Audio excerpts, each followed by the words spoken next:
After 30 years. The wine glass shattered against the hardwood floor, a crimson stain blooming like blood across the oak. I stood frozen, my pulse hammering in my ears, as a note I'd found in Ellen's coat pocket fluttered from my hand. 30 years of marriage, and I'd never once doubted her. Now, the scrawled words, "Meet me tonight, same place, love always," burned into my vision, each letter a splinter in my chest. The kitchen clock ticked, a relentless metronome, counting down to her return from book club. I had 30 minutes to decide what came next. The house felt alien, its familiar creaks and shadows now menacing. The living room, where we'd danced to Sinatra on our 10th anniversary, seemed to mock me with its framed photos, Ellen's smile, always so warm, now a mask I couldn't unsee. I sank onto the couch, the note crumpled in my fist. My mind churned, replaying the past months. Her late nights, excused as work deadlines. The new perfume, sharp and unfamiliar, clinging to her scarf. The way her phone buzzed at odd hours, her quick fingers locking the screen before I could glance over. Each moment, once brushed off as routine, now screamed betrayal. I wanted to believe it was a mistake. A friend's note, misread. A joke? Maybe. But the handwriting, bold, looping, intimate, wasn't hers. It belonged to someone who knew her in ways I thought only I did. My throat tightened, a sob threatening to escape, but anger surged hotter, searing my grief. How long had she lied? How many nights had I slept beside her, oblivious, while she carried the secret? The front door clicked open. My heart lurched. Ellen's heels tapped softly on the foyer tiles, her voice calling, "Tom, you home?" Sweet, casual, as if the world hadn't just cracked open. I stood, the note still in my hand, and moved to the kitchen doorway. She appeared, her coat half unbuttoned, cheeks flushed from the cold, or something else.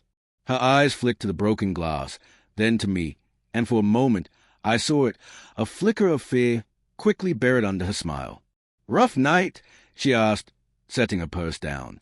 Her tone was light, but her fingers lingered on the strap, betraying a tremor. I held up the note, my voice low, unsteady. "Who's this from? Ellen?" Her face froze, the smile slipping like a dropped curtain. Where did you find that?" She stepped closer, then stopped, as if the air between us had thickened. "Your coat?" I said, each word a blade. "You been at book club, right? Or was it somewhere else? Someone else?" She laughed, a brittle sound that splintered in the quiet. "Tom, it's nothing. A friend, Lydia, from work. She's dramatic, always writing notes like that."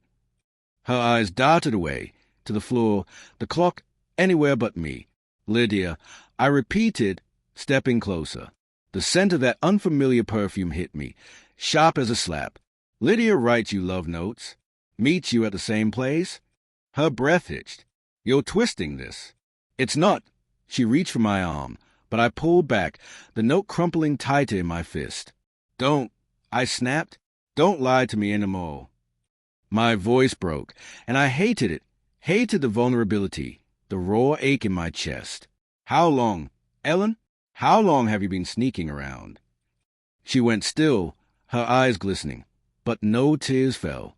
"Tom, please, it's not what you think." Her voice was soft, pleading, but it carried a weight I hadn't heard before, guilt, heavy and undeniable. "Then tell me." I shouted, the sound echoing off the cabinets. "Tell me who he is, where you go, why you—" My words choked off, replaced by a vision of her with someone else, laughing, touching, sharing pieces of herself she withheld from me. I staggered back, the room tilting. "It was a mistake," she whispered, finally meeting my gaze. "A few months. I didn't mean for it to happen. I was lonely, Tom. You were always working, always gone in your head. I needed someone to see me." Her words landed like a punch, stealing my breath. Lonely?